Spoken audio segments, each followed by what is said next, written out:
Let me be direct about what is happening. Steve Forbes, a man who has spent his entire career defending Republican presidents and promoting American global leadership, just told the world that Donald Trump is at risk of failing 3 simultaneous tests that could reshape the global order for a generation. Iran is not going as planned. Trump told the nation the war would last days. It has lasted 33. He promised low gas prices. They are above $4. He claimed the Strait of Hormuz was opening. Iranian Revolutionary Guards say it remains under their control. Trump gets his daily war briefing through a curated highlight reel of the best strike footage, and then wonders why the media coverage does not match what he is seeing. That is not leadership. That is a feedback loop designed to confirm a conclusion rather than inform a decision. NATO is fracturing not because the alliance failed, but because Trump treated a defensive alliance like a protection racket and then was surprised when members would not sign up for an offensive war they were not consulted on. Rubio's 2023 law was designed to prevent exactly this scenario. Now Rubio himself is undermining it. And Taiwan, the test Forbes warned about most urgently. Xi Jinping is watching a president consumed by Iran, alienating his own allies and publicly calling Ukraine not our problem. If you are sitting in Beijing right now, what signal does that send about American willingness to defend an island 100 miles off the Chinese coast? Forbes closed his editorial by saying Trump must be unambiguous about Taiwan. But the last 33 days have been nothing but ambiguity. Ambiguity about war objectives.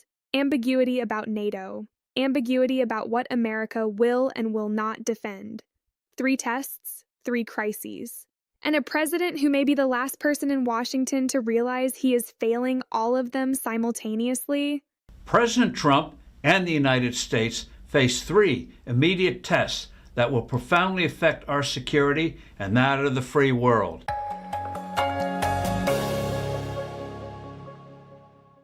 Hello, I'm Steve Forbes, and this is What's Ahead, where you get the insights you need to better navigate these turbulent times.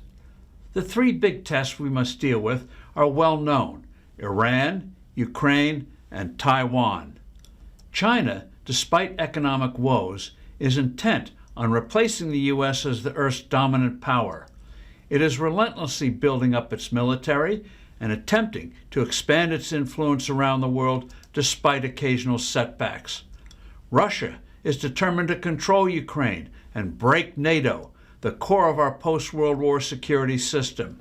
That would return us to the kind of national rivalries in Europe that led to 2 world wars.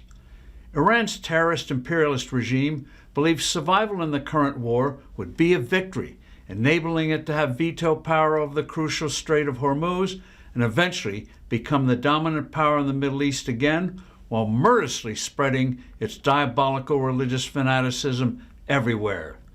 The policy implications of these tests are clear, but that doesn't guarantee that we'll pursue them with patience and determination. Negotiations with the mullahs is a fool's game. These fanatics will not abandon their fantastical ambitions no matter what they promise. The bottom line is that anything less than the ultimate destruction of the government of malignant mullahs would be a disastrous setback, showing our adversaries and friends that we no longer have the stamina and sense of purpose to be the leader and enforcer of a benign world order. That's why President Trump must authoritatively address the nation behind his desk in the Oval Office on the stakes involved. What you just heard was Steve Forbes, the chairman of Forbes Media, a man who ran for president twice as a Republican, a lifelong conservative, delivering what might be the most damning assessment of Donald Trump's foreign policy from inside his own ideological camp. Forbes laid out 3 tests: Iran, Ukraine, Taiwan, 3 simultaneous crises that, in his words, imperil not just American security, but the security of the entire free world. And here is what makes this editorial devastating. Every single warning Forbes issued has come true in real time. The Iran war is now in its 33rd day. Oil is above $105 a barrel. American gas prices have crossed $4 for the first time since the conflict began. The Strait of Hormuz remains effectively blockaded, and just yesterday, Trump told a British newspaper that NATO is a paper tiger and that he is absolutely considering pulling the United States out of the alliance. That would put the temporary rise in gas prices and the inevitable surprises in warfare in the context of the crucially important issues at stake here. A bad settlement in Ukraine would be a profound setback for the free world. Putin senses that the White House regards this war as a distraction, a nuisance, standing in the way of lucrative commercial and energy deals. He thinks this administration has no grasp of the strategic importance of the outcome of the Ukraine war, and that therefore Washington will soon be hitting Kyiv hard to give in to the Kremlin on key issues. Despite insufficient help from the U.S. and certain European countries, Ukraine lately has achieved remarkable battlefield successes against Russia. It has also been inflicting genuine damage on Russia's energy infrastructure, Moscow's principal source of income is oil, and certain defense factories. Give Kyiv the tools in sufficient quantity, and it will do the job. President Trump. Pay close attention to the word Forbes used.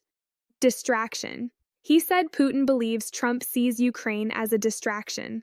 And then, as if on cue, Trump told the Daily Telegraph that Ukraine wasn't our problem and that America supported Ukraine as a test of loyalty. Loyalty that NATO allies failed when they would not join his Iran campaign. That framing is extraordinary. Trump just told the world that American support for Ukraine was conditional, transactional, a test of allied reciprocity, not a defense of the international order. Putin did not need to hear that from intelligence reports. He read it in a newspaper interview. And here is the deeper irony. Secretary of State Marco Rubio, the man who co-sponsored a 2023 law specifically to prevent any president from withdrawing from NATO without congressional approval, is now publicly saying the alliance should be re-examined. Rubio co-wrote the lock on the door, and now he is handing Trump the key to pick it. Will be meeting with Xi Jinping in May. The Chinese strongman believes Trump isn't willing to defend the island of Taiwan if it is attacked. Such an assault need not be an invasion, but rather a blockade that could only be broken by military force. So Xi will try to change traditional U.S. language regarding the status of Taiwan to signal that its days of self-rule are coming to an end and that other nations had better get on the good side of Beijing. That would be an unmitigated disaster for us and the free world. Forbes recorded this warning before Trump postponed his China trip. Originally scheduled for late March, Trump pushed the summit to May 14th and 15 because of the Iran war. That delay itself sends a signal to Beijing. It tells Xi Jinping that Iran is consuming all of America's strategic bandwidth, and Xi is not sitting idle. Last week, he invited the leader of Taiwan's main opposition party to visit Beijing, the first such high-level KMT-CCP meeting in a decade. U.S. senators visiting Taiwan this week warned that Taiwanese lawmakers need to pass emergency defense spending immediately.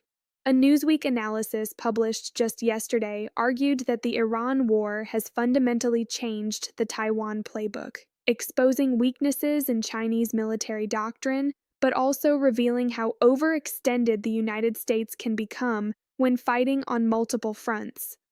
Forbes warned that Xi will try to change U.S. language on Taiwan to signal that its days of self-rule are numbered. That process may already be underway. The question is not whether Beijing will test American resolve on Taiwan. The question is whether there is any resolve left to test after Iran, after NATO, after $105 oil and $4 gas, and a president who gets his war briefings from 2-minute highlight reels. President Trump must be unambiguous about Taiwan. No forcible change will be tolerated.